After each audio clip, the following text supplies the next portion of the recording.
Bom dia, Lucas. Bom, já alcançamos. Vamos compartilhar aqui. Eu gosto de ficar na tela, mas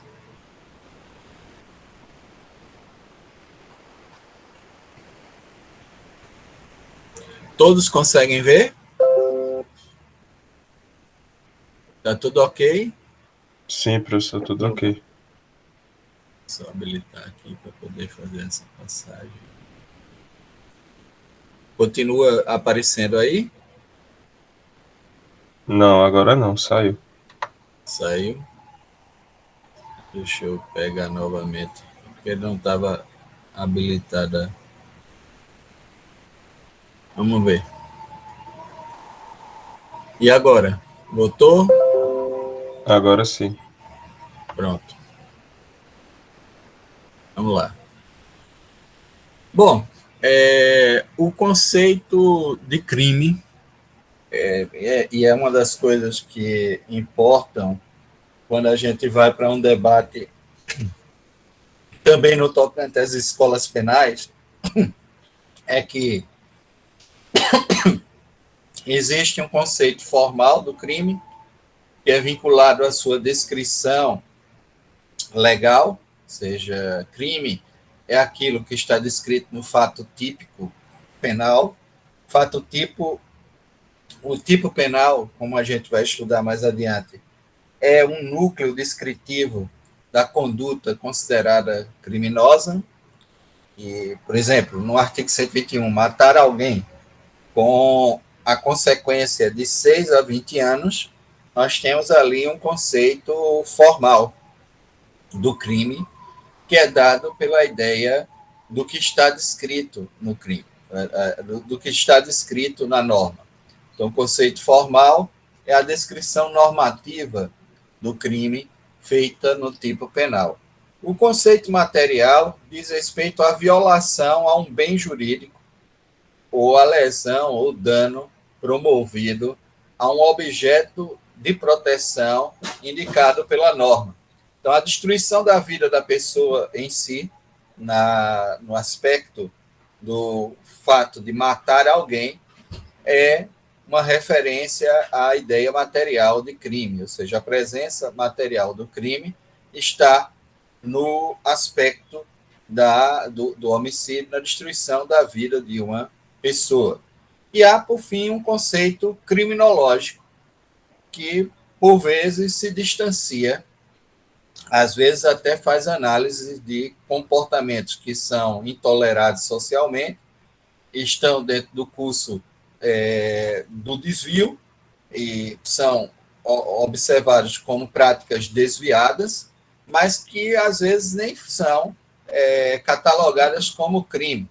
Por exemplo, o incesto, ele hoje não está dentro do âmbito formal do crime, né? Já esteve no passado, né? Já foi tratado por legislações mais aproximadas a questões religiosas ou morais como crime, mas não é o caso atual, ou seja, desde a década de 40, quando o Código Penal surge dentro desse formato que hoje nós trabalhamos, inclusive na sua parte especial, nós não temos uma série desses tipos e ainda assim podem ter interesse ou relevância para a criminologia, ou seja, o âmbito de abrangência da criminologia é maior do que o ofertado pelo direito penal. Aqui nos interessa o estudo do direito penal, embora eu esteja aí mostrando slides, né, da aula de criminologia, mas o que vai nos interessar, sobretudo, são os conceitos formais, né, e material de crime. E é dentro desse âmbito, eu não vou poder fazer, por exemplo, uma descrição de crime como foi feita por Ferri, dizendo que o crime é um sentimento egoístico, né, voltado para a produção de um mal, ou seja, nem sempre, às vezes o crime, no seu sentido formal, pode ser praticado na intenção de um bem. Vamos para o 242 do Código Penal, alteração do estado de filiação, há a possibilidade, num dos seus parágrafos, de redução da pena se o fato for praticado com um sentimento altruísta, né, para poder garantir ou assegurar a guarda daquela criança. Era o que ocorria na adoção à brasileira, né, porque eles ficariam sem vários direitos que eram concedidos aos filhos legítimos, os filhos comuns, naturais, e aí os adotantes muitas vezes faziam o registro, promoviam esse falso registro, alterando o status da filiação, para poder conceder iguais direitos aos filhos adotivos. Isso era algo promovido com um sentimento altruísta, mas não deixava de ser crime, não deixava de ser uma alteração indevida e ilegal do estado de filiação previsto lá no 242 do Código Penal. É por isso que não dá para se servir de conceitos tão abrangentes como os indicados, às vezes, pela criminologia. A mesma questão se diga de Garofalo, quando dizia que o crime é uma violação ao sentimento de piedade ou de probidade. E aí via como delitos naturais os crimes contra o patrimônio, normalmente o sentimento de probidade é violado pelo furto, pelo roubo, pelo estelionato, né, pela fraude empregada para se obter algum tipo de lucro, e o sentimento de piedade violado pelo homicídio, pelo estupro, né, que eram crimes que perturbavam essa ordem. Mas mesmo o homicídio, hoje tem-se a prática da eutanásia, obviamente ela não deixa de ser crime, mas não necessariamente é uma violação ao sentimento de piedade, pelo contrário, muitas vezes é uma confirmação desse sentimento, na busca de minimizar o sofrimento do paciente, da pessoa que esteja doente, faz-se a prática da eutanásia, thanatos morte, boa morte, ou seja, a morte doce, essa promoção dentro dessas circunstâncias de alto sofrimento por parte da vítima, do paciente, e aí você tem a promoção de algo que não deixa de ser crime, mas não é propriamente uma violação ao sentimento de piedade, como é indicado pelo conceito criminológico. De maneira que a gente precisa ter sempre este cuidado, essa atenção no tocante ao conceito de crime. Obviamente, quando eu falo em razão não do seu conceito formal, daquilo que é descrito na norma, e é uma violação à norma, né? Também a questão do conceito formal, é a violação da norma que descreve aquela conduta, né? É importante observarmos também na dimensão material se houve a significância para perturbar o bem jurídico que serve como mens lege para essa norma. Isso que a gente vai trabalhar numa dimensão da chamada insignificância. Então, por exemplo, o beliscão, ele é suficiente para as lesões corporais? Essa é uma questão que a gente tem que formatar, né? Às vezes não deixa até a marca. É uma coisa tão tênue que mesmo que se vá fazer o corpo de delito para se configurar a presença da lesão corporal, é difícil de identificação.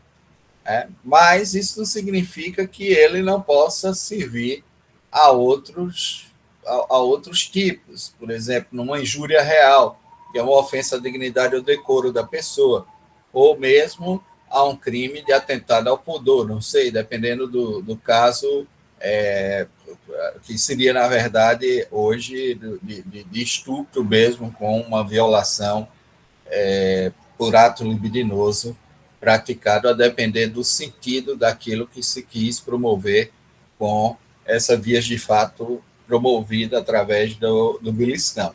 Então, o fato de, formalmente, essa violação da norma necessitar de uma análise, às vezes, material, para que eu saiba qual efetivamente foi a ordem, o bem jurídico, né, a matéria perturbada por essa violação normativa, faz com que esses conceitos formais e material de crime estejam sempre dialogando.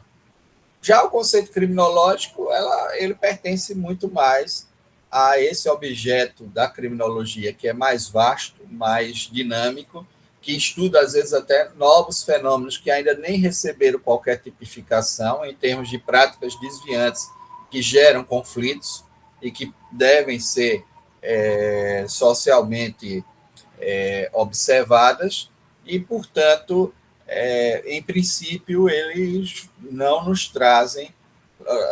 Posteriormente, pode ser que aquilo que é a análise da criminologia acabe sendo incorporado também na matéria dogmática, na matéria penal, mas não necessariamente. Não é? Então, são essas as questões que nós colocamos em princípio.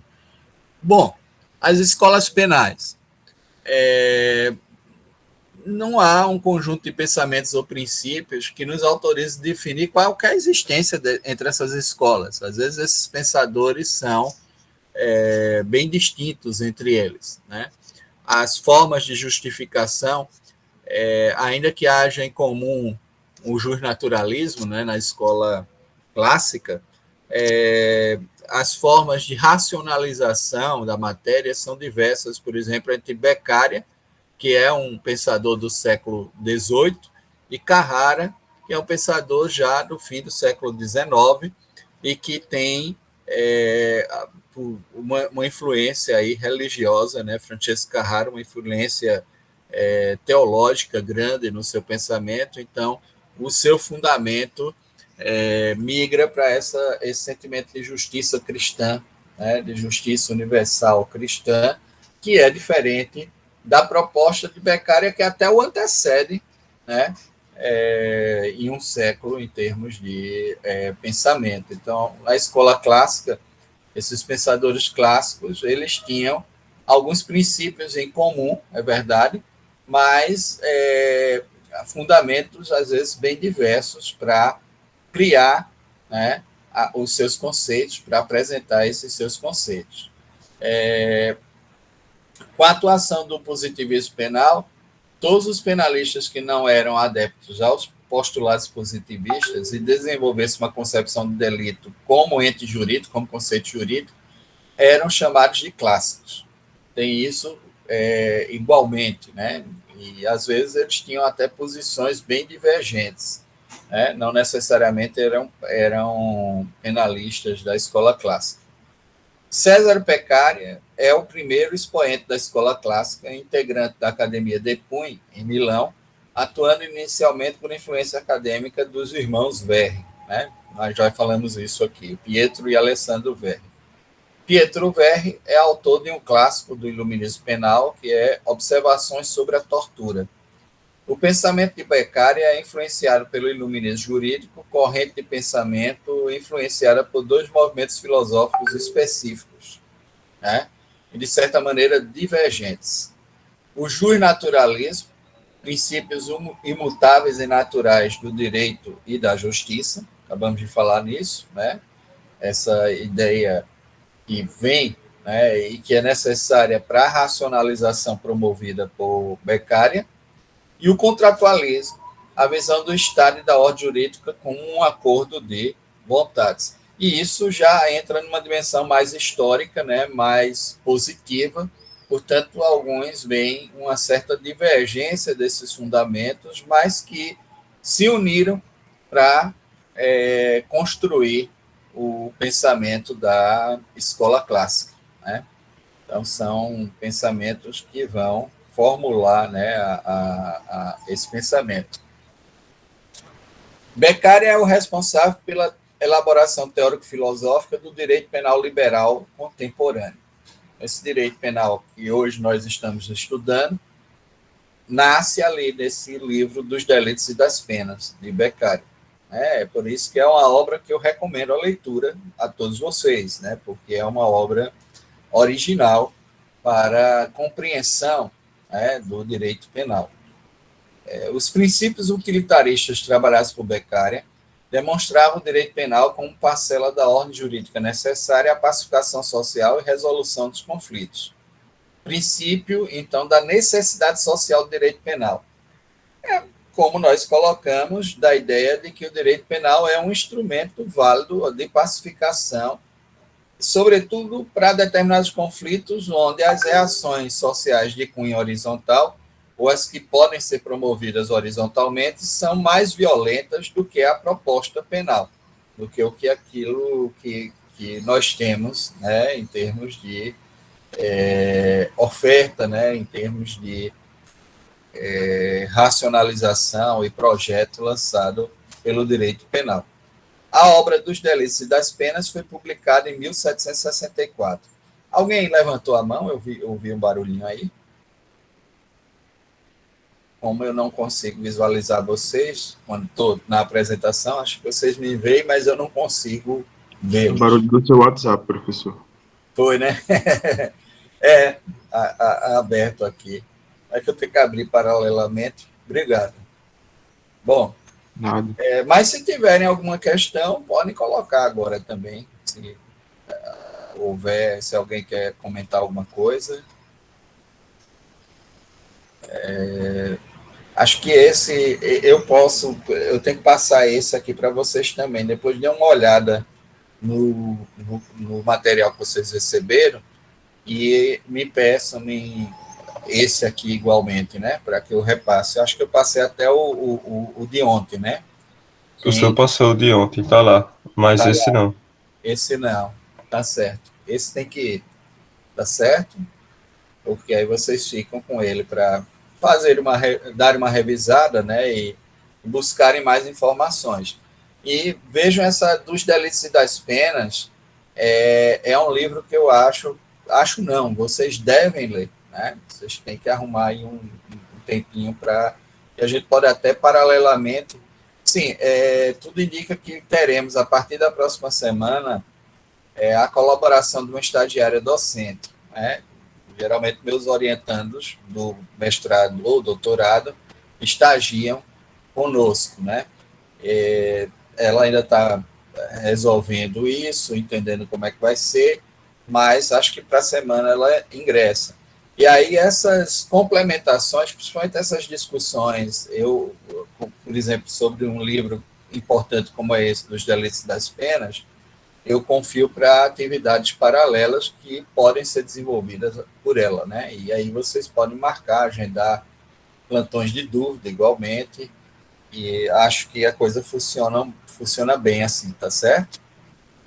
Bom, então, nessa obra, né, publicada em 1764, é lançado todo esse projeto político-criminal, né, do direito penal contemporâneo, né, a legalidade, a perspectiva da proporcionalidade na aplicação da pena, né, a busca de penas mais racionais e menos corpóreas, né, ou seja, sem castigos físicos. Nós vamos ter também um outro representante nessa escola penal, que é o Jeremy Bentham, que era defensor da codificação, né? Embora não tenha tido sucesso no seu próprio país, que era a Inglaterra, mas acabou influenciando os modelos continentais europeus, né, que absorveram essa ideia de codificação, e a arquitetura das penitenciárias, onde ele propunha uma vigilância constante, promovida ou proporcionada por uma arquitetura, né? E também vem representado por essa escola. Então, esses são elementos que estão aí descritos, né, nesse sentido. John Horde, com o clássico The State of Prison in England, ou seja, o estado da prisão na Inglaterra, também foi um dos reformadores, sobretudo observando a necessidade de se rever a execução da pena e da pena privativa de liberdade, mostrando que essas prisões inglesas, além de estarem superlotadas, elas não tinham equipamentos nem condições de promover a ressocialização, de promover a integração desse sujeito na comunidade. O termo ressocialização não existia, né? É um termo que é recente, é do século XX, mas a ideia do Horde era exatamente de como reincorporar e integrar esse sujeito na dinâmica de uma comunidade, uma prisão que não tinha qualquer equipamento, inclusive para promoção do trabalho, era só depósito humano, e era preciso realmente torná-la apta, né, segundo ele, a obter o resultado de reintegração das pessoas, né, através de... E não animalização igualmente, porque o que é que ele vai colocar, o Horde, né, nesse clássico? Que essas prisões abarrotadas faziam com que essas pessoas obtivessem, né, alguns comportamentos que eram, na realidade, inadequados. E, diga-se de passagem, isso pouco mudou. Apesar da descrição que foi feita ainda no século XVIII, quando Horden faz e descreve esse fato da superlotação carcerária, se nós observarmos hoje como se apresenta a maior parte dos cárceres brasileiros, nós vamos observando que esse fato é mantido, e há uma razão para isso. A gente já tinha exposto, né, naquele clássico lá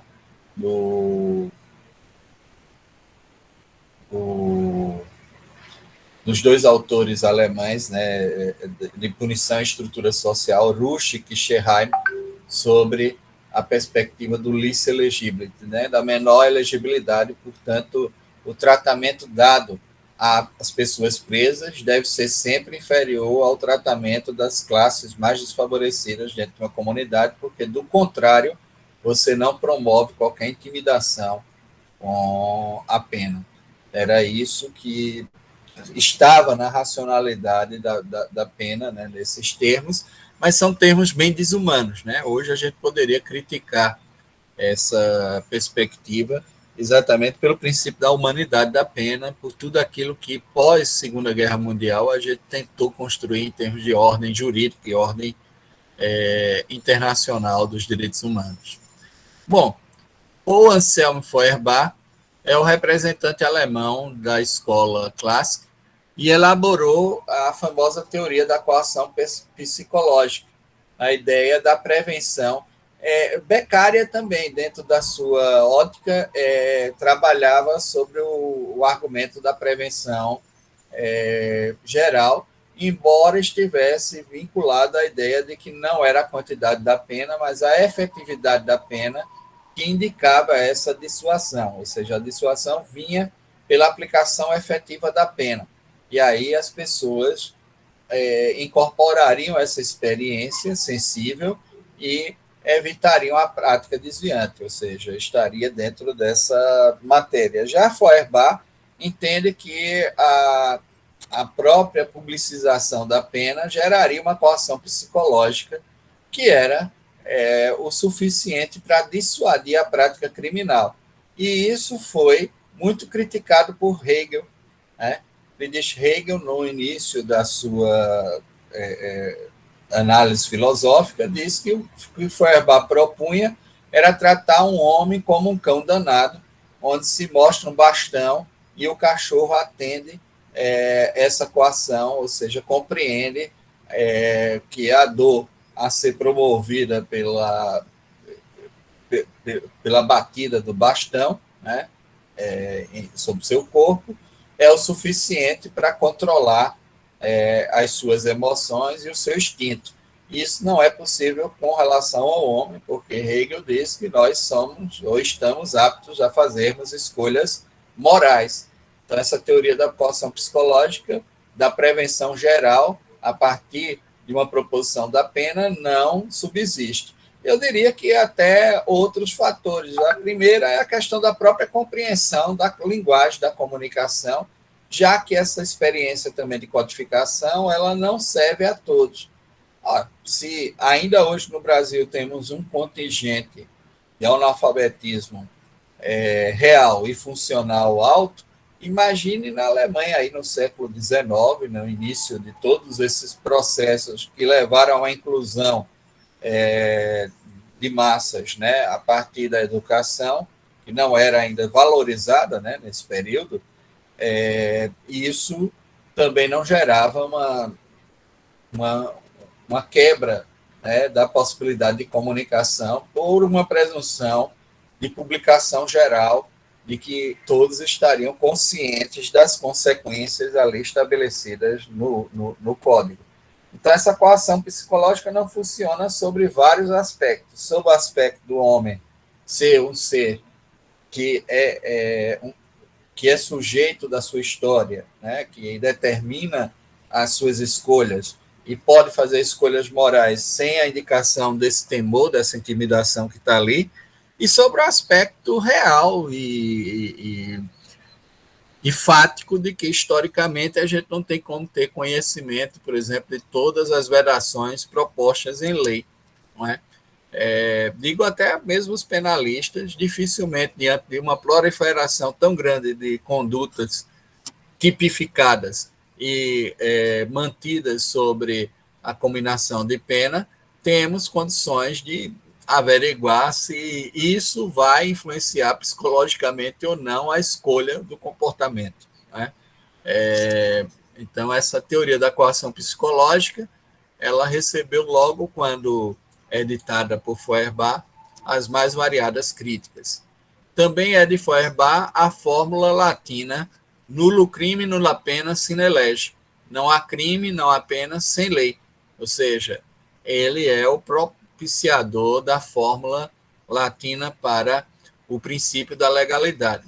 E foi o autor do famoso Código Penal da Baviera, de 1813, que, ao lado do Código Penal napoleônico, Código Penal francês, é uma das primeiras grandes experiências de codificação penal. O último e mais reconhecido representante jurídico desta escola foi Francesco Carrara, cujo programa de direito criminal resume-se aos princípios básicos do modelo clássico: o crime como um ente jurídico, o método dedutivo, né, o método de partir do geral para o particular, não é? Esse movimento dedutivo, e a norma abstrata para a sua aplicação concreta, essa perspectiva dedutiva que vem da análise dogmática comum do direito, né? O livre-arbítrio, essa perspectiva da escolha moral como fundamento para a punição, ou seja, que a todos, essa questão que acompanha também toda a escola clássica, a ideia de que o homem exerce a sua liberdade e faz as suas escolhas morais, e ao fazê-las torna-se responsável. E esse é o fundamento da punição. Vem da perspectiva do exercício desse livre-arbítrio, que está lá na tese agostiniana, no século IV da era cristã, essa perspectiva de que nos foi dado esse livre-arbítrio, e há uma discussão forte entre Agostinho e Pelágio, né, que é chamado pelagianismo, de que, na realidade, não existiria para os pelagianos, né, os que seguiam o Pelágio, não existia livre-arbítrio, mas uma determinação. Era uma predestinação divina. As pessoas estavam com seu destino previamente marcado ou demarcado, e aí não havia escolhas a serem feitas. Na verdade, eles cumpriam aquilo para o qual estavam predestinados. E isso é que vai fazer também uma distinção entre o catolicismo e parte das religiões protestantes, porque o protestantismo calvinista resgata Pelágio, colocando as pessoas como predestinadas. Existiria uma predestinação divina para obter, né, a pessoa estava predestinada a produzir determinados resultados e a produzir certas consequências. Acaba que o positivismo penal resgata isso num sentido científico. Não era uma concessão divina essa predestinação, mas uma série de causas que funcionavam determinando a pessoa a produção de determinadas condutas e a realização de um certo curso histórico, né, na sua vida. E isso derruba o discurso do livre-arbítrio. Né? Na realidade, você tem um sujeito que é apto moralmente a lançar o seu projeto, né, e a realizar a sua existência, ou um sujeito que esteja predestinado e, portanto, ele não é apto a modificar o curso causal da sua história. Essa uma discussão que perpassa não só a filosofia, mas o direito, né? De que maneira esse sujeito se apresenta como um sujeito moral, apto a realizar escolhas, ou como um sujeito predestinado e, portanto, fora inapto a mudar esse curso causal, né? Na escola clássica, é o livre-arbítrio um fundamento da punição. Mas será? Né? Essa é uma questão que a gente deve se pôr até hoje. Se essas escolhas são escolhas livres, uma pessoa que está com fome, né? Que não tem qualquer renda, e vê lá uma torta de maçã, né?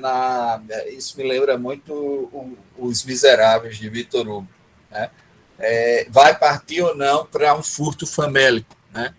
É uma escolha moral ou algo que já esteja destinado a acontecer diante da soma de algumas causas que acabam determinando aquela conduta, acabam fortalecendo o impulso para aquela conduta, que em condições normais essa pessoa não exerceria, né? Então, o discurso positivista é sempre um discurso de negação desse livre-arbítrio, buscando, obviamente, negar esse livre-arbítrio, dizendo que ele existe só no plano ideal, porque no plano físico, sensível, as coisas já estão mais que predeterminadas, né? Existe um prognóstico das coisas que estão aí predestinadas.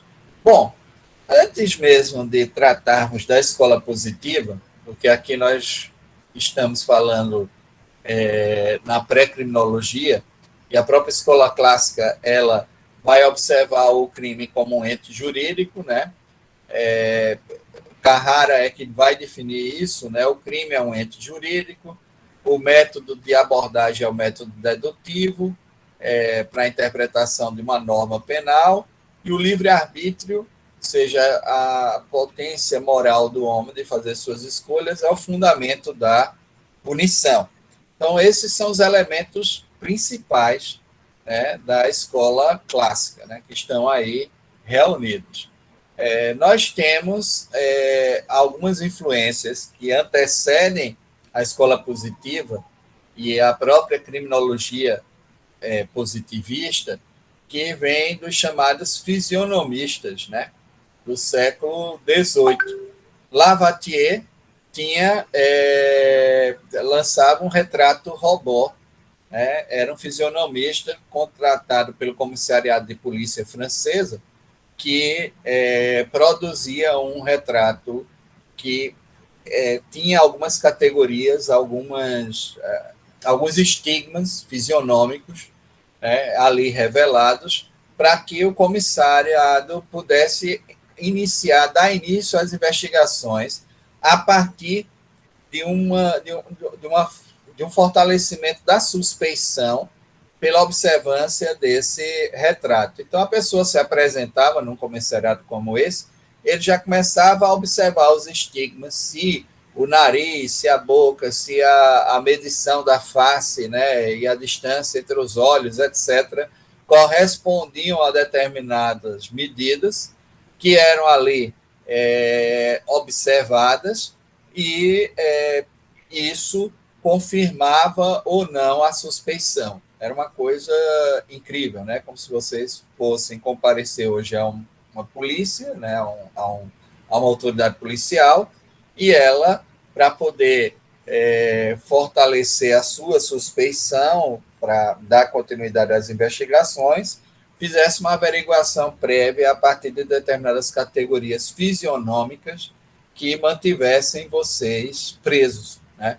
Isso, e de certa maneira, isso ocupa o nosso imaginário até hoje, né? Porque é assim que boa parte da polícia, aquela ideia do suspeito forte, da classe perigosa, né? Da atitude suspeita, são coisas que a gente mantém até hoje o sujeito tem atitudes suspeitas e se enquadra na fisionomia adequada para ser um ladrão, para ser um estelionatário, para ser um assassino, diante das descrições trazidas pelo retrato robô, que ficava pendurado, inclusive, no comissariado de polícia francesa, para permitir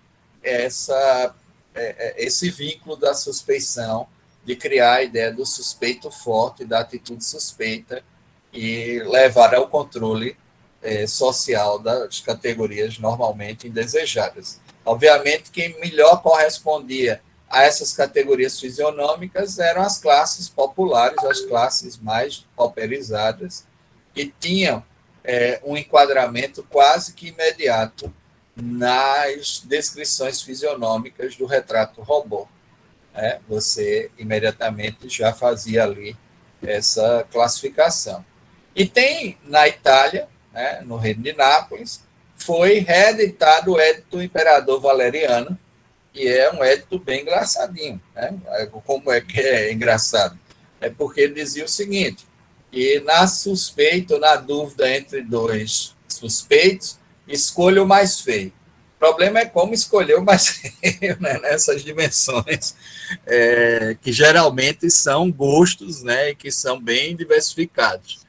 Então, na dúvida entre dois suspeitos, escolha o mais feio com certeza foi que praticou o crime. É quase como naqueles livros policiais, se a gente colocasse a perspectiva de que o suspeito é o mordomo, né?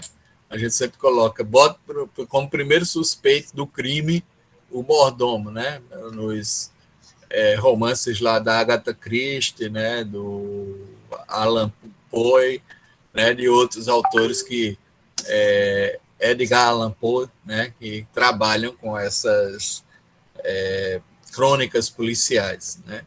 Então, é quase como se a gente utilizasse isso aí.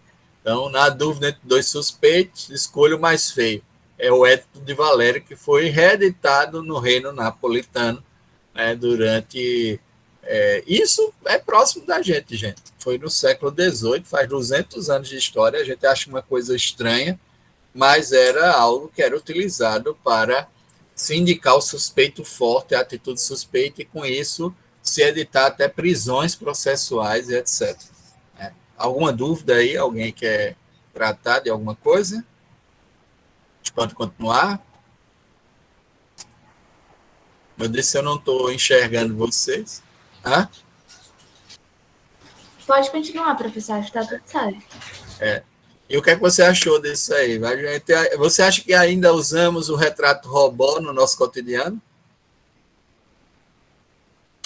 Professor, eu acho que sim, como você falou, é algo muito recente. No final, é a perspectiva da atitude suspeita, né? A gente usa no nosso cotidiano de outra forma, mas a polícia sempre busca olhar alguns suspeitos. Isso vem também de algumas categorias da experiência comum. Por exemplo, o sujeito com um boné, né? Passando de bicicleta em alta velocidade, com uma sacolinha nas costas ali no bairro de Manaíra, e se um carro de polícia está nas proximidades, ele vai entrar nessa ideia da atitude suspeita. Compreende o que eu estou falando? Ou seja, a gente vai ter sempre alguns elementos visuais que vão reforçar certos preconceitos também, né? E aí, a depender da abordagem, isso pode resultar numa violência, né? Isso pode resultar numa coisa que não corresponde realmente à questão relacionada a uma prática correta de segurança, mas é como a gente usa, né? Isso é fato. A gente acaba se servindo de boa parte desse tipo de estereotipização, que são estereótipos criados a partir de determinadas categorias para reforçar suspeições, né? Professor, diga aí. Se o suspeito for negro, aí é que ele pega em bomba mesmo. Aí sim, aí tem o racismo que vigora, né, que é estrutural, e aí soma toda essa questão da fisionomia. Pronto, o retrato robô não é um retrato tão bem feitinho, que estejam lá no comissariado de polícia, mas é uma coisa que no cotidiano a gente usa, né? É essa questão. No século XVIII também surge a frenologia, que vai fazer análise, né, sobretudo das caixas cranianas, da medição das caixas cranianas para observar a perspectiva do quadro evolucionário, se as pessoas apresentavam também malformação cerebral, e aí nós vamos ter essa análise. E também aí no século XVIII a psiquiatria, né, com Pinel, nós vamos ter a separação entre os criminosos e os loucos, já começa, porque também tem tem vários textos que tratam da nau dos insensatos. Na História da Loucura, Foucault faz uma descrição dessa nau dos insensatos, que na realidade era o seguinte: se recolhia essas pessoas que estavam sobre algum quadro de angústia ou algum quadro complicado em que entravam, que criavam, né, essa ideia da loucura ou furiosa ou mentecapta, né, dentro de determinados aspectos de como elas se apresentavam, e se jogava todo mundo dentro de uma embarcação que era levada até o alto mar e ali abandonada. Era essa a ideia da nau dos insensatos, que ela foi utilizada como forma de controle da loucura nas populações europeias. Eram abandonados à própria sorte. Como eram pessoas insensatas, a tendência era se afogarem ou morrerem de fome, né, durante o percurso ou o trajeto, já que a embarcação, né, o navio, ficava à deriva. Essas pessoas não tinham o controle acerca dessa embarcação. Tem até alguns poemas, eu não sei se vocês depois podem aí ir pesquisando, tratando dessa nau dos insensatos, né? A navegação da insensatez. Mas vinha já dessa ideia de que a população sempre construiu alguma política eugênica, né, com relação ao tratamento da loucura. A ideia era separar os sãs dos loucos e, com isso, de certa maneira, evitar que a loucura se perpetuasse no ambiente social, né? Se livrar desses indivíduos para poder gerar, com isso, uma melhoria, né? Uma eugenia, um melhoramento, né? Das próprias condições da sociedade. Então, eram assim, no História da Loucura, o Michel Foucault ele vai tratar das categorias tanto de Pinel como de Esquirol, mas começa aí a haver uma certa disciplina que constrói a psiquiatria, porque até então a loucura ou era observada como uma dádiva divina, então essas pessoas viviam no outro plano. Houve também um período em que eles eram tratados como pessoas que foram contempladas pela graça divina, e ainda que não vivessem ou não convivessem nos muros das cidades, mas eles recebiam auxílio, né, a título de mendicância, e conviviam nos campos e nos demais ambientes, e assim também foram observados por um período. Depois, em outros períodos, eram vistos como possuídos por demônios, né, e também controlados sobre o aspecto, principalmente se alguns apresentassem comportamentos violentos, né, controlados dentro da ideia da Inquisição, na perseguição dos demônios e etc. E aí, quando você começa a ter essa disciplina que categoriza a normalidade, ou seja, os normais, um outro momento, me parece que Foucault descreve um pouco como esse fenômeno se dá, é no texto Os Anormais, que é uma compilação do curso do Collège de France, né, que ele ministrou sobre essas situações. E aí, na realidade, essa disciplina que antecede também a escola positiva com relação à loucura, vai nos influenciar nos dias atuais, porque, por exemplo, a proposta que a gente dá a uma pessoa que cometa um crime ou que pratique uma ação penalmente ilícita numa situação de loucura é uma proposta incluída dentro desse aspecto,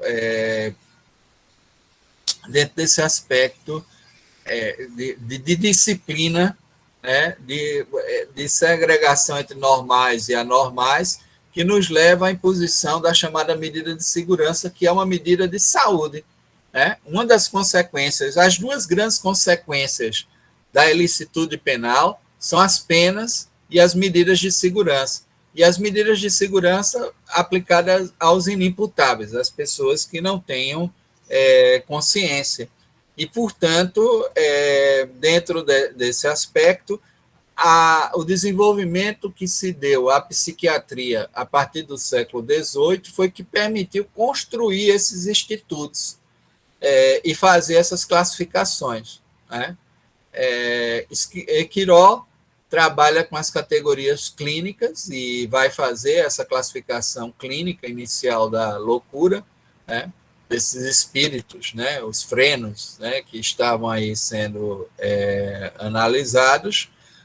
Pritchard e Despines vêm com a tese da loucura moral no tocante aos criminosos, mas aí é uma ideia também complexa, porque o crime não é uma situação natural de desvio, mas uma construção histórica e uma construção, tanto que há uma passagem de Yering, que é muito boa, que ele diz que a história das penas é relacionada à história de sua constante abolição. É como se a gente, à medida que progredisse socialmente, fosse observando que determinados fatos ou desvios deveriam ser tratados noutra seara, noutro âmbito, que não seja o âmbito penal, e aí constantemente estamos abolindo penas, ao mesmo tempo deixando de aplicá-las. Falei até na questão do incesto, por exemplo, e aí fica difícil você falar numa loucura moral, já que há determinados veículos morais aí que estão postos e são uma moral histórica, estão determinados ou fixados no tempo, e aí aquilo que foi loucura num determinado período histórico deixaria de ser.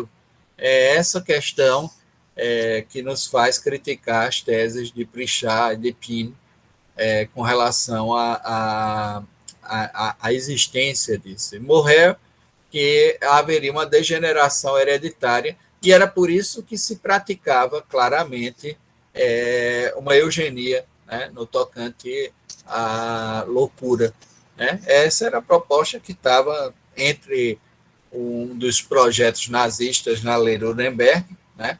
Essa perspectiva de eliminação das pessoas loucas, mas que, de certa maneira, como eu disse, na produção das chamadas naus dos insensatos, onde determinados portos europeus faziam isso, levavam pessoas todas dentro de uma embarcação, geralmente uma embarcação mais velha, né, que já estava prestes a se aposentar, e ali largava essas pessoas, carregava, fazia o acompanhamento delas só até o alto mar e ali deixava-as à própria sorte.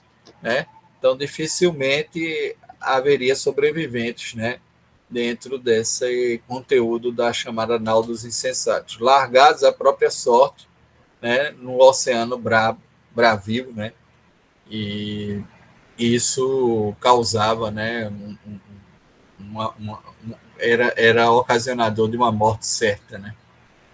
Bom, então o fato é que a busca das causas do crime inspirou o surgimento da criminologia, né, e do paradigma positivista também. E fez aparecer também o primeiro paradigma de análise do fenômeno criminal, que é o etiológico. Então, essas causas seriam a loucura, seriam causas sociais, seriam características fisionômicas, né, frenológicas, a antropometria criminal, tudo isso vai gerar o primeiro paradigma de análise do fenômeno criminal, que é o paradigma de causas, que é o etiológico. Vamos em busca das causas. Sobre a análise etiológica do crime, surgem os estudos de Ferri, Lombroso e Garofalo, e através deles a criminologia. A criminologia, como hoje nós reportamos ela, é produto desses autores, é produto de como a escola positiva organizou, né, os seus conceitos. O empirismo toma a frente na análise criminal em contraposição ao método interpretativo e dedutivo, utilizado pelos penalistas clássicos. O modelo cientificista de abordagem do problema criminal vislumbra a construção de uma ciência denominada criminologia.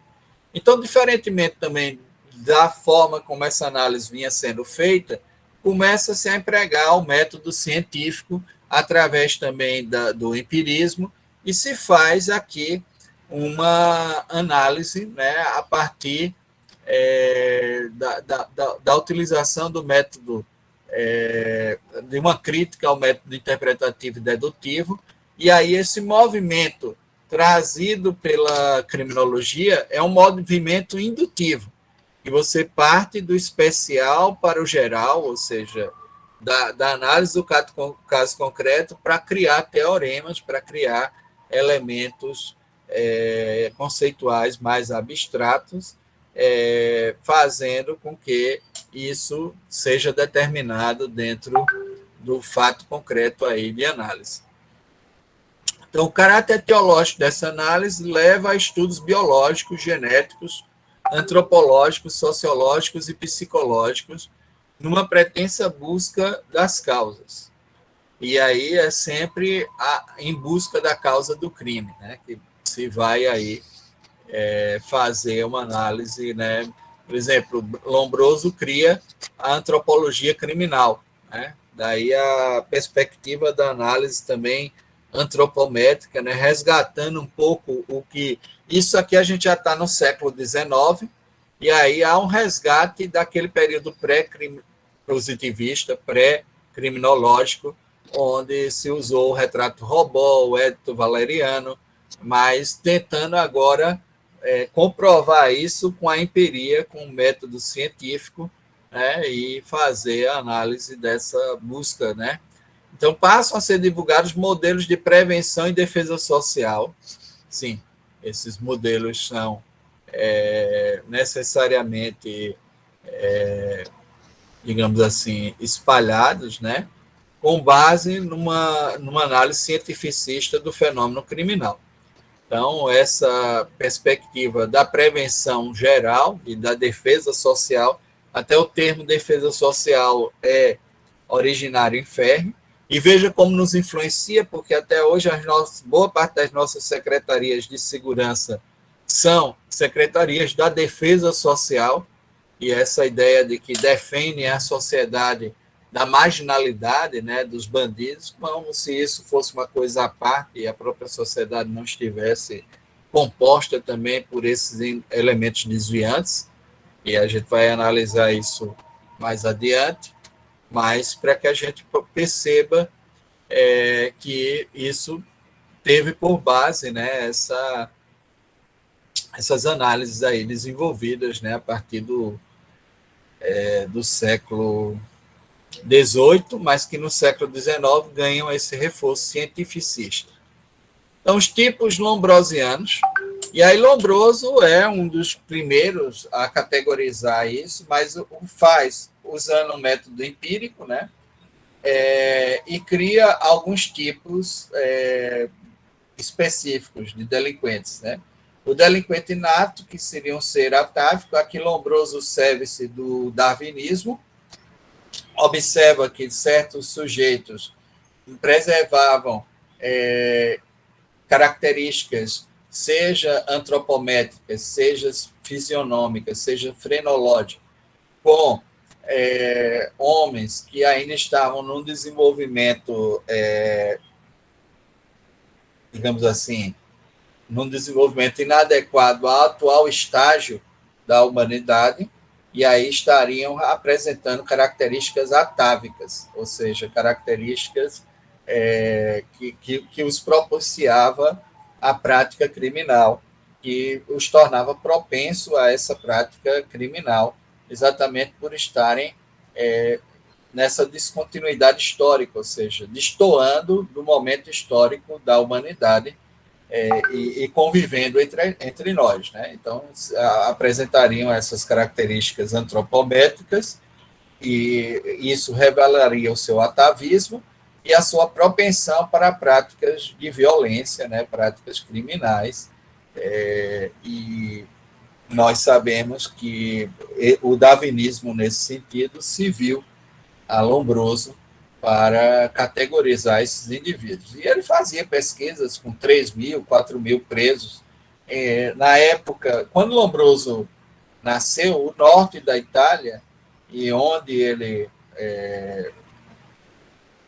ele atuava, fazia parte do Império Austro-Húngaro, né? Trieste, Trento, esqueço as cidades, né? Mas eram cidades que Veneza, Trento, Trieste, todas essas cidades do norte que não integravam o reino de Nápoles, mas integravam o Império Austro-Húngaro e estavam centradas em Viena, por isso que os estudos de Lombroso foram todos em Viena, né? Boa parte em Viena. Mas fez alguns levantamentos na Itália, né? No tocante a esse agrupamento, né, de pessoas, e nesse levantamento ele pesquisou mais de 3.000 indivíduos e construiu essa sua classificação delinquente através das características reveladas por esses indivíduos. Então, o delinquente inato é uma descrição, né, do Lombroso, que perpassa essa análise antropométrica feita empiricamente, né, através de estudos desenvolvidos nas prisões. Uma outra questão que o paradigma positivista instala é o conjunto de estudos nas prisões, a partir das pessoas que estavam detidas, que vai se diferenciar, por exemplo, essa formatação científica e de produção do conhecimento no campo penal da Europa se diferencia do norte-americano, porque nos Estados Unidos isso era fora das prisões. Se desenvolvia boa parte dessas pesquisas com as gangues de rua, com os conflitos que se desenvolviam nas próprias ruas das grandes cidades, ou seja, é uma criminologia voltada, sobretudo, também para a grande cidade, para o meio urbano, observando esse conflito de forma externa à prisão e os movimentos também criminais dentro da sua inserção na comunidade. Já os estudos europeus são muito centrados na prisão, observando esse cotidiano prisional e as pessoas que estão detidas, e isso mostra uma diferença entre paradigmas também de análise, mesmo paradigmas de análise etiológica, mas com formas de abordagem diferentes, né? Ou seja, o Lombroso foi um estudioso, sobretudo, da prisão, porque fez essa classificação a partir de sujeitos que se encontravam presos. Bom, então, nós temos o delinquente inato, que é um ser atávico, o louco moral, né, que estaria aí doente e precisaria de uma abertura para determinados valores, né? O epilético, que apresentaria lesões corporais e lesões cerebrais, aliás, desculpa, corporais, lesões cerebrais e convulsões, né, recorrentes, e também estaria propenso a determinadas práticas criminais, era um sujeito também irritado, né? O louco, e aí essa classificação levaria a uma outra, a um outro viés de tratamento que não seria propriamente a pena, mas a medida de segurança. O delinquente ocasional, aquele que ocasionalmente praticaria um crime, e o passional, que estaria vinculado a algum distúrbio emotivo, algum distúrbio emocional que o tornou propenso à prática do crime. E vejam como também isso vai mudar ao longo do tempo, né? Nessa época, sempre tinha essa ideia de que o delinquente passional era um delinquente eventual, que se arrependia fortemente daquilo que se praticou, normalmente vinculado à violência de gênero e, portanto, voltado para a possessividade, né, com relação às mulheres, e isso faria com que esse sujeito, posteriormente, não delinquisse mais. Hoje não é essa a abordagem que temos desse tipo de crime.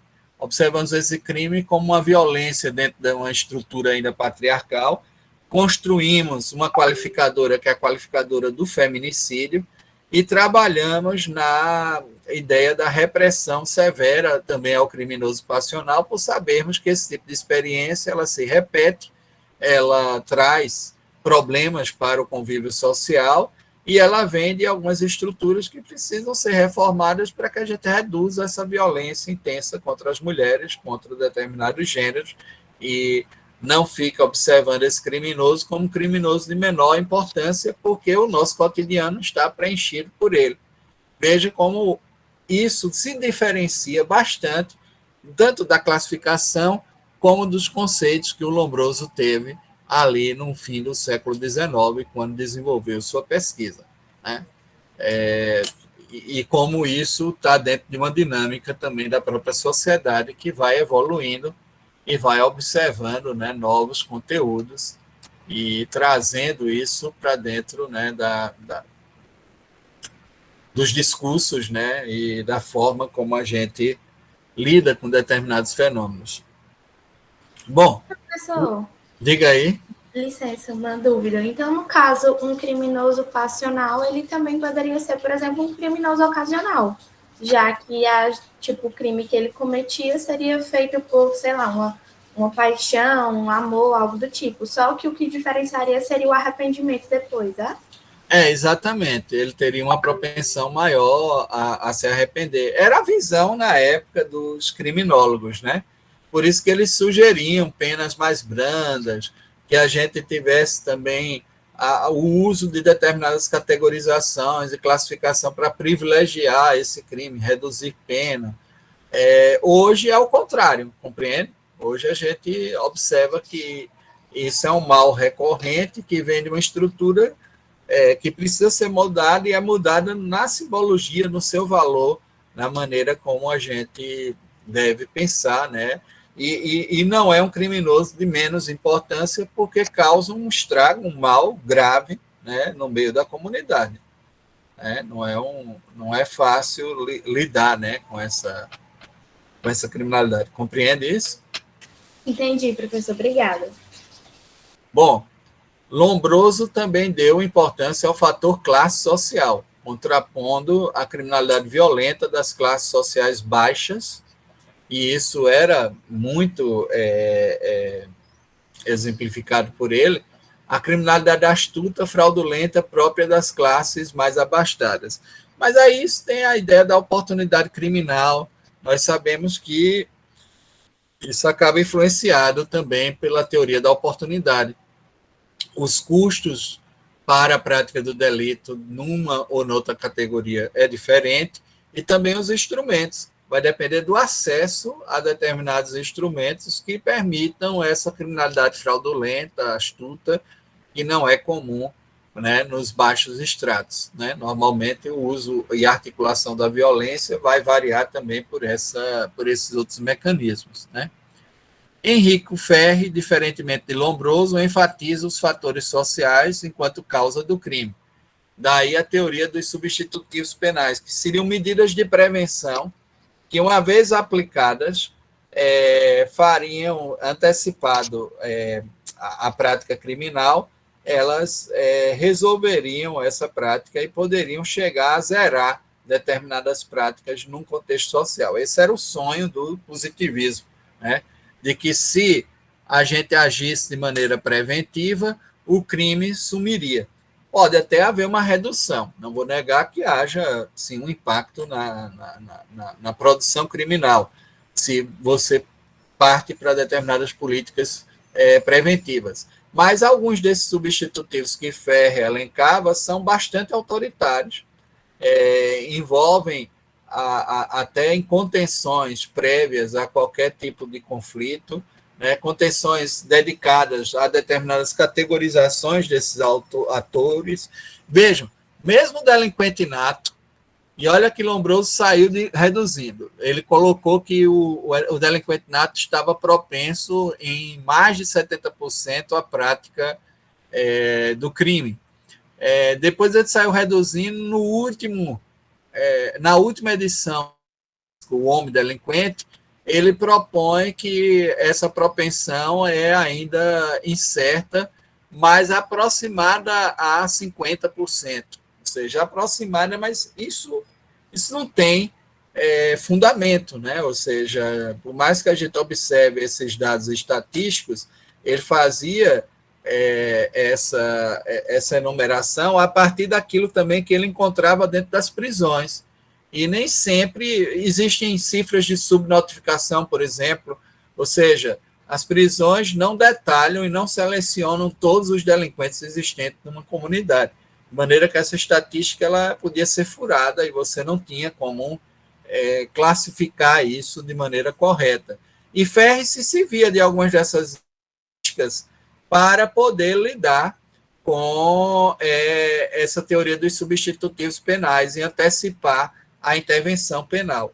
Mas isso é grave. Existe um filme que é de ficção científica, mas muito bom para compreender essa ideia dos substitutivos penais e da intervenção prévia, né, que foi atuado pelo Tom Cruise, que é Minority Report. Não sei se alguns de vocês já assistiu, mas é um filme interessante para fazer essa discussão dos substitutivos penais, da intervenção antes da prática criminal, e aí a gente compreender como efetivamente isso pode romper com o Estado de Direito, né, com os princípios que nós construímos em termos de um direito penal liberal. Né? Vale a pena ser assistido para que vocês compreendam um pouco esse funcionamento proposto por Ferri de uma defesa social que se antecipa, às vezes, à prática criminal. Ferri propõe como instrumento de luta contra o delito não o direito penal convencional, esse direito penal liberal, que continuaria válido para os criminosos ocasionais, né, aquelas situações mais brandas, segundo ele, mas uma sociologia criminal, que foi até o nome do trabalho dele, é Sociologia Criminal, de Ferri, integrado, cujos pilares seriam a psicologia positiva, a antropologia criminal e a estatística social. Na classificação de Ferri, os 5 tipos básicos tradicionais de delinquentes são nato, ele mantém a previsão do delinquente nato, mas mais vinculado não tanto a categorias antropométricas, mas a categorias sociológicas que determinavam a prática do crime. Vejam que Ferri, o primeiro trabalho dele é o discurso de negação do livre-arbítrio, e já é uma crítica a Carrara e aos clássicos, né, dizendo que não há livre-arbítrio, as pessoas estão predeterminadas a determinadas práticas, e nós temos que atingir essas causas, que é exatamente para evitar essa produção criminal como resultado, porque esse resultado vai ser predeterminado. Né? E acrescenta a categoria do delinquente involuntário ou imprudente, que também foi observada, né, por Enrico Ferri. Garofalo já vai se preocupar com o conceito de crime, vê o crime dentro de uma ideia de um delito natural, como violação do sentimento de piedade ou do sentimento de probidade. Falamos sobre isso, né? Sentimento de piedade e de probidade, que seriam os elementos que criariam a ideia de crime para Garofalo, né? Rafael Garofalo. Distinguiu 4 tipos de delinquente: o assassino, o criminoso violento, e o ladrão e o lascivo. Seriam esses os delinquentes, né, conforme a classificação trazida por Rafael Garofalo. Então, quais são as heranças da escola positiva no cenário jurídico penal? As principais heranças foram o endurecimento penal, em função da defesa da ordem social, a individualização da pena, que é a filosofia do tratamento, né, do direito penal do autor, mas que também está lá no correcionalismo, né, nessa perspectiva cristã, às vezes, que foi dada ao krausismo, de corrigir as pessoas, está dentro da perspectiva da penitenciária, na sua origem também cristã, na perspectiva da correção, né, da emenda, né, da pessoa a partir, né, desse tratamento. Teorias racistas e preconceituosas contra o delinquente, né, de limpeza étnica, inclusive. E aí há um dos discípulos de Lombroso que vai fazer, por exemplo, análise sobre o sul da Itália, chegando a dizer que há um volume maior de delinquentes natos no sul italiano e, portanto, eles estão mais propensos aos crimes de máfia e à criminalidade violenta que comumente ocorria na Calábria e na Sicília. Estaria aí justificada por conta desse subdesenvolvimento também humano, né, no sentido de que as pessoas não acompanharam essa evolução, né, o quadro evolutivo geral, né, apresentado por esses indivíduos. Bom, dentro daquilo que a gente se propunha hoje a tratar, né, foram essas duas escolas, sobretudo, a escola clássica e a escola positiva, para que a gente entenda como essas coisas se construíram conceitualmente. Acho importante, acho relevante aprofundarmos a análise, sobretudo nessas duas escolas, porque as demais escolas, vocês vão ver lá em Bittencourt que existe a escola técnico-jurídica italiana, que se baseou já no resgate da análise propriamente normativa, a moderna escola alemã, que busca conjugar alguns princípios, mas coloca na dogmática como uma barreira intransponível para a política criminal, que é a proposta do Franz von Liszt, né? Diz que a gente pode até evoluir, e também a visão de que a criminologia, a política criminal, a estatística criminal seriam ciências auxiliares ao direito penal, que não é bem assim, também elas têm um objeto próprio, e podem existir independente daquilo que o direito penal venha a propor como limite, inclusive, para as proposições provenientes dessas outras formas de se conhecer o objeto, né, que está na criminologia, na forma como ela abrange. Existe uma série de problemas, né, nesses marcos teóricos, a gente indicou alguns, né. Me parece que essa teoria da delinquente nato ela já é veementemente rechaçada, porque esses indivíduos, às vezes, têm até uma propensão a serem vítimas, né? Sim. Não, Gerlane, a gente não está gravando as aulas. Eu acho que a gente tinha se comprometido que alguns de vocês poderiam gravar e compartilhar, né? Mas essas aulas não são gravadas. O que a gente pode fazer é mandar o material. Esse material vai ser enviado, sim. Tá certo? Bom, tá. Ótimo. Então, isso é só compartilhar lá, né? É só compartilhar lá e isso a gente repassa. Bom, mas complementando aqui, o cenário é esse. O cenário é realmente de uma composição muito extensa, né? Onde as pessoas começaram a fazer algumas pesquisas de campo e acharam que os dados ou as informações seriam suficientes, né, para justificar determinadas teorias, né, que construíram, entre elas essa lombrosiana. Mas vejam, Lombroso foi refutado, por exemplo, por um médico inglês que desenvolveu paralelamente alguns estudos, à semelhança dos produzidos por Lombroso, mas teve um olhar mais crítico externo e viu que várias dessas categorias que Lombroso informava como inerentes ao delinquente nato, né, estavam presentes nas pessoas mais pobres, mais desfavorecidas da comunidade inglesa, até na Marinha Real inglesa, né, ele observou, né, essas categorias, mas eram de pessoas que, apesar da pobreza, apesar das condições sociais desfavoráveis, nunca se envolveram num conflito criminal e nunca praticaram qualquer crime. Portanto, esse marco teórico dado pelo determinismo que pretendia Lombroso com relação a essas práticas criminais, a partir da presença da antropometria, né, de determinadas características apresentadas por esse indivíduo, era falso, né? Ele até coloca as dificuldades de você fazer essa classificação dentro da ideia quase certa ou determinada de que essas pessoas praticariam crimes. Não, a maior parte dessas pessoas passa a vida sem praticar qualquer crime e, portanto, convive facilmente conosco.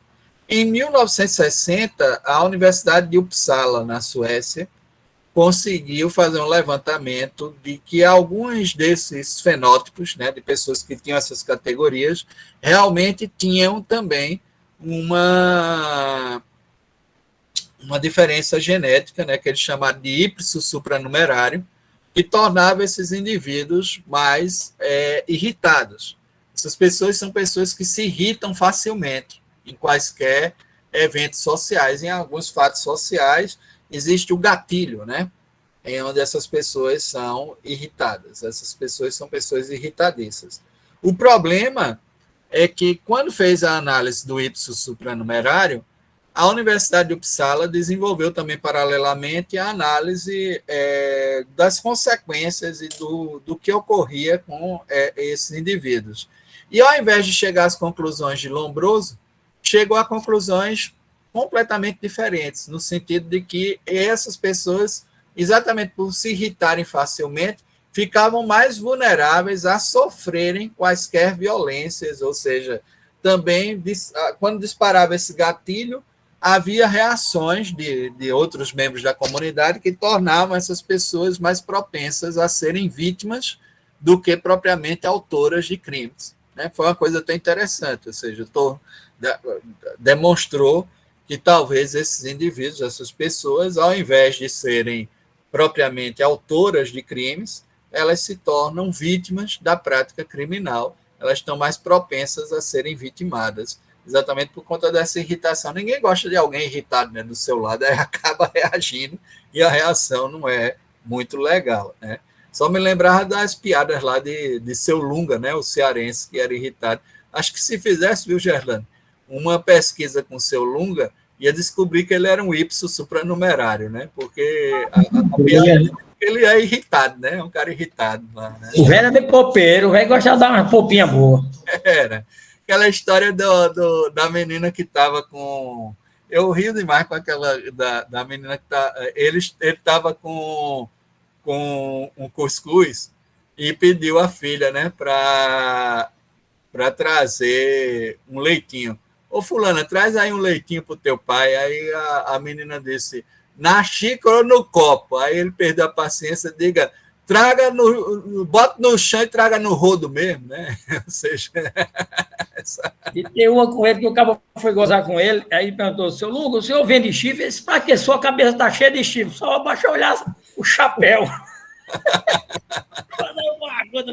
Pois é, aí o cara, quando é irritado desse jeito, ele é mais. Ele não é um criminoso, ele pode se tornar vítima, né? Porque alguém se irrita e dobra. Então, o Uppsala está certa nessa ideia. Não é um delinquente nato, é uma vítima nata. É uma vítima da base, né? Do que ele pode vir a sofrer em relação a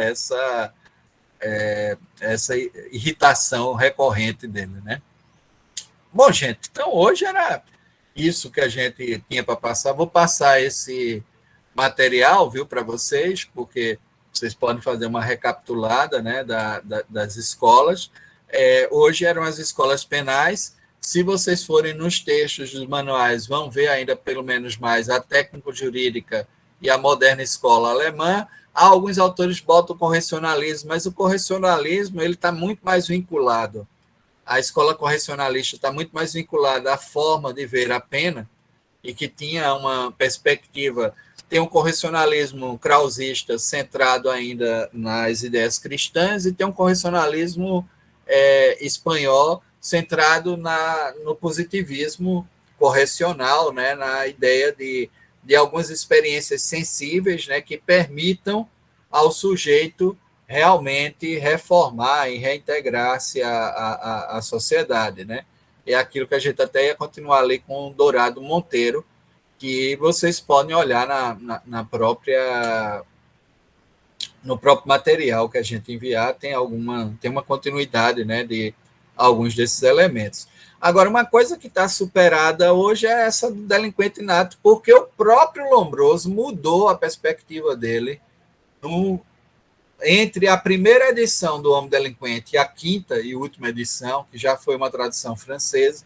Ele tem aspectos onde ele próprio reduz essa propensão e compreende que boa parte desses sujeitos convivem socialmente, né, e não tem, apesar de ter essas medições de caixa craniana semelhante ao Neandertal, né, e outros aos homens pré-sapiens, né, ou seja, isso aí não é um elemento por si só capaz ou apto a determinar a prática criminosa, né? Até muitas pessoas, se fosse por isso, por exemplo, até mesmo em termos de primatologia, estou aqui traçando um paralelo só para que a gente veja que não há essa determinação para o crime, em princípio, dado por esses fatores. Talvez os fatores sociais, sim, aí eu concordo. Nesse ponto eu concordo mais com o Ferri, nessa perspectiva de que algumas prevenções que a gente possa trazer para a comunidade, para a sociedade, como pleno emprego, como condições de trabalho, oferta também de lazer, de esporte, de educação, isso pode reduzir, isso atuando, né, de forma preventiva, isso pode reduzir os indicadores de criminalidade, sobretudo a ideia da violência, né? Como é que a gente pode se propor num grande programa educacional que sirva a redução dos conteúdos de violência, né, nessas práticas criminais. Isso, sim, eu não posso também desconsiderar todos os elementos, mas não era só isso, ele propunha alguns substitutivos que eram de intervenções prévias, com medidas indeterminadas, que eram extremamente severos para a liberdade, né, das pessoas e poderiam atuar aí de forma inadequada. É isso que eu digo, que no Minority Report vocês observem essa outra dinâmica, né, onde há constrições à liberdade, etc., intervir socialmente, tornando esse espaço social mais acolhedor, mais aberto ao diálogo, aos canais, eu sou completamente favorável, e o próprio Ferri também propunha isso, né? Agora, as medidas indeterminadas que ele propunha, as medidas de prevenção indeterminada que ele propunha, intervindo sobre a liberdade das pessoas, não. Eu acho que isso pode acirrar o autoritarismo, né, o arbítrio dentro do nosso espaço social. Então, nesse aspecto sociológico, Ferri foi importante porque ele desprezou um pouco esses aspectos antropológicos e antropométricos e fisionômicos, né, do Lombroso e trouxe para dentro do campo da sociologia essa ideia da determinação das causas determinantes do crime. Nisso, eu acho que há, sim, um papel importante aí de mudança do paradigma, do olhar, né, sobre essas condições.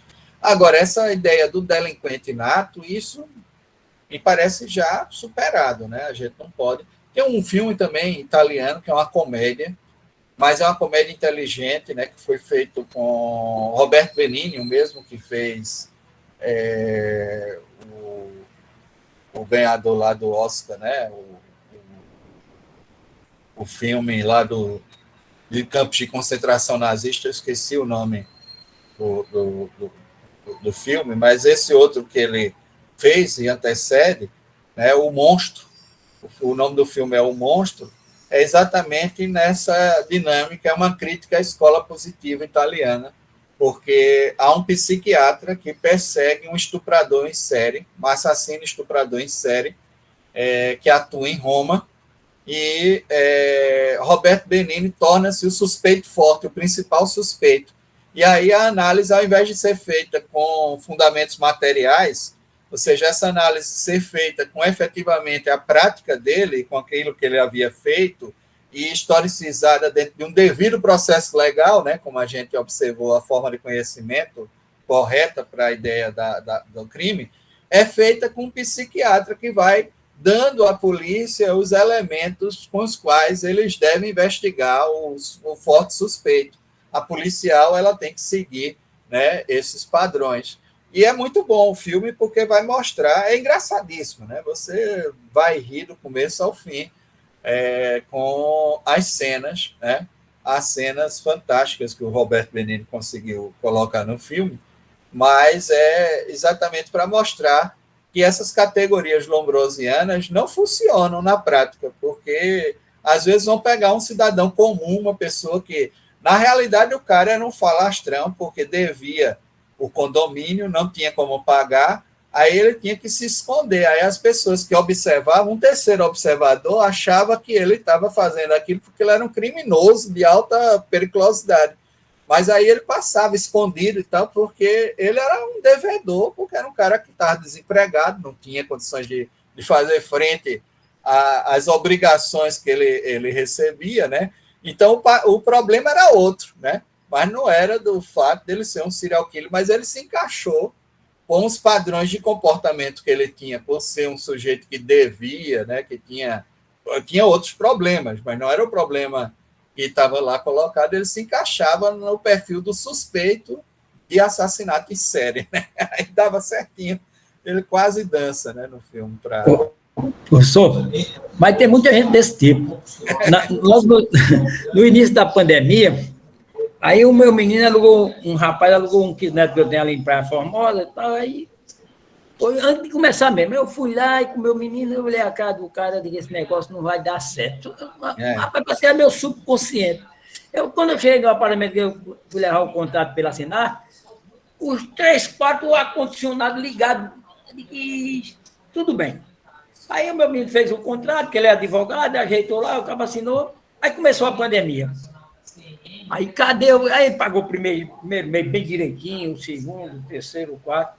Quando a pandemia mesmo começou com todo o toro, que eu não saí mais de casa, que eu fiquei logo com medo de morrer, que eu tenho problema do coração, que eu tenho veia entupida, eu tenho um bocado de coisa. Aí, passou o tempo, aí meu menino ligava, a primeira vez a mulher dele atendeu, aí não atendia mais, mudava de telefone. Aí eu digo, minha Nossa Senhora, o que vai acontecer?